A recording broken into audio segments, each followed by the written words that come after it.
people! Are you ready for another math problem solving session? Okay, let's begin. 2,898 is how much more than the sum of 14 and 97? Okay, so kukuhanin muna natin ang sum ng 14 and 97. So, 4 plus 7 equals 11. Carry 1. 1 plus 1 equals 2 plus 9 equals 11. Okay. So, ima-minus naman natin ang 111 sa 2,898. 1,898 minus 111. Okay. So, 8 minus 1 equals 7. 9 minus 1 equals 8. And 8 minus 1 equals 7. Bring down 2. So, 2,787 is the final answer for question number 1. Now, question number 2 naman ang sasagutan natin. What is the ones digit in the product of 17 times 19 times 54? Okay. So, i-multiply muna natin ang 17 sa 19. 7 times 9 equals 63. Carry 6. 1 times 9 equals 9 plus 6 equals 15.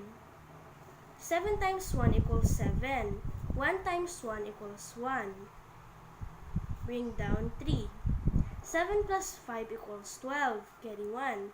1 plus 1 equals 2 plus 1 equals 3. Okay. Now, i-multiply naman natin ang 323 sa 54. So, 3 times 4 equals 12. Carry 1. 2 times 4 equals 8. Plus 1 equals 9. 3 times 4 equals 12. Okay. 3 times 5 equals 15. Carry 1. 2 times 5 equals 10 plus 1 equals 11. Carry 1. 3 times 5 equals 15 plus 1 equals 16. Bring down 2. 9 plus 5 equals 14. Carry 1. 1 plus 2 equals 3 plus 1 equals 4. 1 plus 6 equals 7. Bring down 1. So, 17,442. Pero, ang tanong ay, what is the ones digit?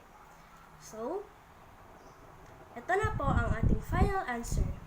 2 is the ones digit in the product of 17 times 19 times 54.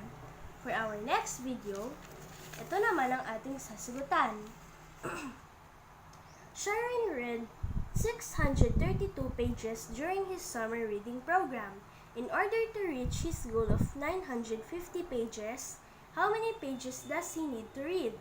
Okay, that's all for today. See you next time, and don't forget to hit the like and subscribe button and leave your comments below. Goodbye!